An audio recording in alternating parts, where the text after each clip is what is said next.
Good evening. The owner of a lithium recycling facility that became an inferno has warned the site is a ticking time bomb.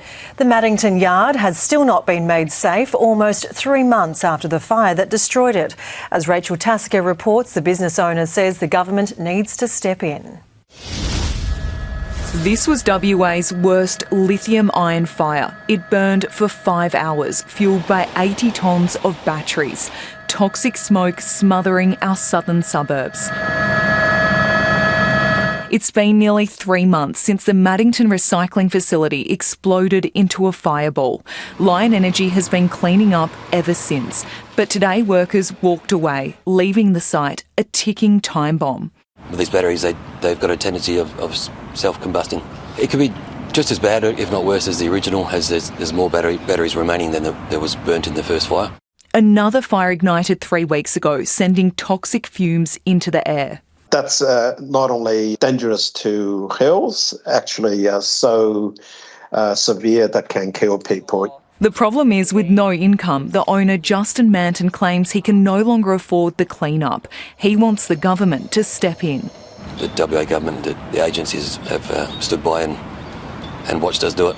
And now that we've completely collapsed, it's hence this interview now to let people know that they're still not doing anything. Justin believes the batteries, which were manufactured in France, then used in EV buses in New South Wales, are faulty. As soon as I told them that these batteries were defective and they could explode, and they have exploded, they should have taken it over straight away. So as far as I'm concerned, they're remiss in their duty of care. At this stage, the batteries will remain here stacked under tarps just behind this fence, while the government tries to come up with a solution 11 weeks on from the fire. In a statement, it says it's working to develop a long-term disposal plan for the hazardous material. I can guarantee you there's a high risk. I've been here for both explosions, and I know it's going to happen again. If nothing gets done soon to remove these, I guarantee it's going to happen again. Rachel Tasker, 7 News. Australian cities could be plunged into darkness by China if it launched a cyber attack. That's according to our former Defence Minister. Linda Reynolds dropped the bombshell at an inquiry into AUKUS in Fremantle.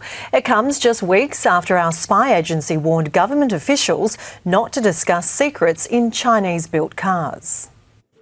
It's an extraordinary claim. Australia is at war and has been for years. We've actually been at war with that bloc, and particularly with China, since before I was minister. The fighting, according to the former Defence Minister, is virtual. Thousands of cyber attacks. If they can turn, which arguably they can, if they can turn our power off, they can turn our navigation off, they can interfere, if not destroy, our communication satellites, our nation stops. The bombshell claims part of Linda Reynolds' argument in support of AUKUS at a public forum on the Defence Pact.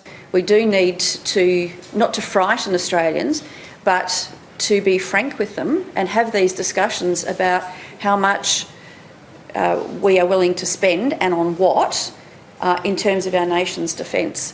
Justification for the $360 billion deal, which would see US-made nuclear-powered submarines based at Rockingham. Is HMAS Sterling and Henderson, are they targets?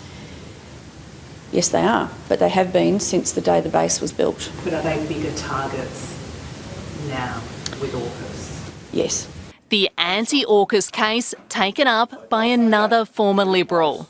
Nedlands MP Jonathan Huston was publicly reprimanded last year when he broke Liberal ranks over AUKUS by suggesting the submarines would be the perfect target for an enemy attack. Now he's free of the party, he's doubled down.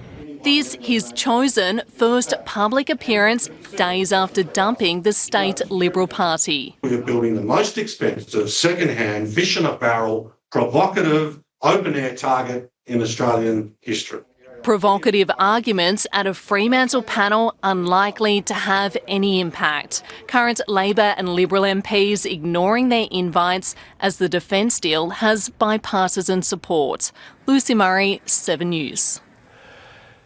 Parents fear their children's health has been put at risk after the discovery of asbestos in a WA school playground. It's recently been taped off, but families say they've been complaining for years about the toxic material. Brandon Namura has this exclusive report. A deadly threat rising to the surface.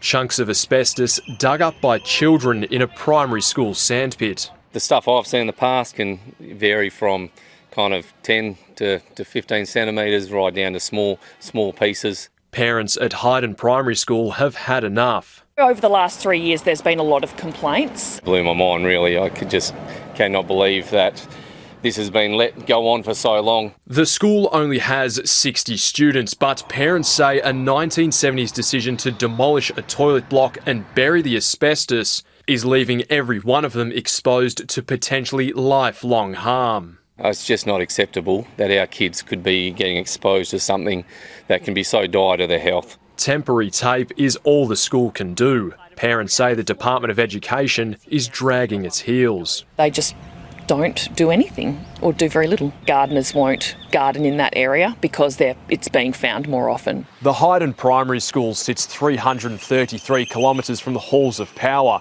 where parents say their letters sit unanswered and country kids have been forgotten. I don't know if we're just left alone out here and just expected to deal with it. I can't imagine this is something that would happen in Perth. The Education Department says it became aware of the asbestos during site works last month. The areas have now been cordoned off and a further assessment will take place during the July school holidays. We don't need consultants, we actually need some action, and probably a full audit of especially our smaller regional schools wouldn't go astray. So it's crazy that it's gone on for this long. The school department gets in and just fix it out. It's impossible to tell how many children have been exposed over the past 50 years, but parents now are hoping their child isn't next.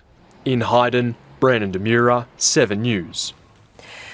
A Perth man accused of killing a Thai teenager and hiding her body in a suitcase had his guns taken away by police before moving overseas. Until 8 months ago, Simon Peter Carman was living in Rockingham. His neighbours today saying they're not surprised by the charges. At the centre of an international murder investigation in Thailand, Simon Peter Carman is a long way from home. I saw him on the news and I know this guy somewhere. It's horrific. Just 8 months before, this is where the accused killer spent years living, an unsuspecting industrial unit in Rockingham. He sold all his stuff and disappeared. Neighbours say he was surviving on a disability pension after suffering a neck injury while truck driving. He told them he was leaving Perth to have surgery in Thailand. A bit of strange man, I would say. 7 News has been told he openly spoke about owning guns and had been in trouble with the law before. Police suspended his firearm licence a year before he left for Thailand. He lost an appeal to get them back. In August last year, he was fined for driving without a licence. He had also been hit with a disorderly charge.